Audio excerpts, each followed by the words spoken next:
के रिम झिम बरसे बदरिया पे नील गेरुआ सड़िया बाबा धाम चला हे।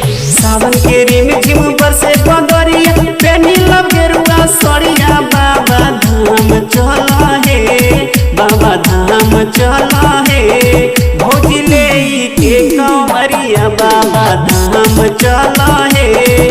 भौजिले के कंवरिया भैया से कही के लेला 2000 बाबा धाम चला हे।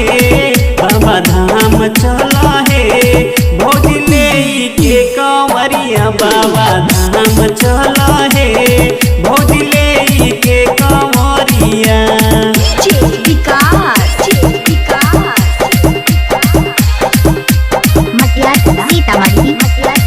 भौजी बाबा के कृपा होई त गोदिया भर जैतौ हे। भौजी बाबा के कृपा होई त ललना गोदी में खेलतौ हे।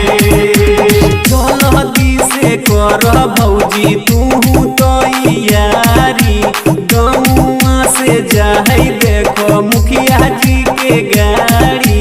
मुखिया जी के गाड़ी जल्दी से कर भौजी तू यारी गौआ से जाई देखो मुखिया जी के गाड़ी। सुल्तानगंज से गंगा जल भर के गगरिया बाबा धाम चला हे। सुल्तानगंज से गंगा जल भर के गगरिया बाबा धाम चला हे।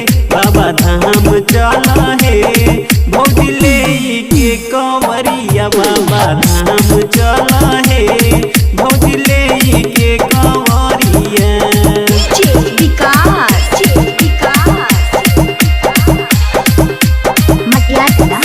नारा बोल बम के गूंजो है रहिया में सगरी। भौजी स्वर्ग से सुंदर लागो है बाबा के नगरी। देवो के देवो हो गए बाबा वरदानी। दुखवा मिटाबै सबके हर परेशानी। हर परेशानी भौजी देवो के देवो हो गए बाबा भोले दानी।